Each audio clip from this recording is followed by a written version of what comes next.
cyber technicians and so forth that were with us at every step. So as we drafted, we always had engineers and cyber policy guys and so forth. Those were just the experts. Yes, sir. First of all, you can, if the attack rises to the level of an armed attack, you can bomb them, since you're former Air Force. But even short of that level, you can engage in what are called countermeasures. A countermeasure is an operation that would normally be unlawful, but you do it to basically turn them off, to make them stop what they are doing to you, which is in itself unlawful. So yes, sir. And the second half, TALN 2.0, it's the whole purpose of TALN 2.0 is to address measures that states may take in response to cyber operations falling below that threshold. But there's absolutely no question you can do that pursuant to the law of countermeasures. And there's one other thing I forgot to mention. If you don't know who the originator is, there's a different international law rule called the principle of necessity that it's a kind of a higher threshold, but it will allow you to respond even if you don't know who it is that's attacking you, even if it's not a state in some circumstances. So yes, internet, we account for that, and we will develop it over the next 3 years in the follow-on project. Yes, sir. Russ Kilpatrick, I'm a physician and also a retired Air Force officer. There seems to be a theme here, Charlie.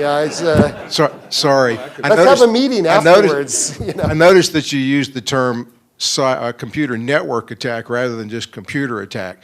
But early on when you're talking about Estonia and Ossetia and you say no damage done, Uncle Schmidt is in the hospital in Estonia. He's having respiratory failure. A brief period of time on a respirator can save him, but the shutdown of the services prevents the respirator from getting to Switzerland, to the truck, to the supply to the hospital, and he dies. Mm-hmm. That's an armed attack. I mean, how do you define no damage done, and how do you assert that, for instance, in Estonia and Ossetia, no damage was really done? This is a superb question. It's a superb question. We address it because what we said was we're not only talking about the immediate effects of the cyber operation, we're talking about all the effects that reverberate through the system. So by the way, the hospital example is the one that's always in everyone's mind, and we actually use that example in the book.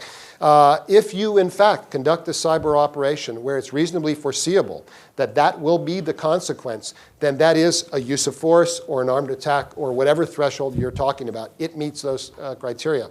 The one place where we struggled a little bit was a situation where you conduct the attack and there's no reason that you should have known that that was going to happen.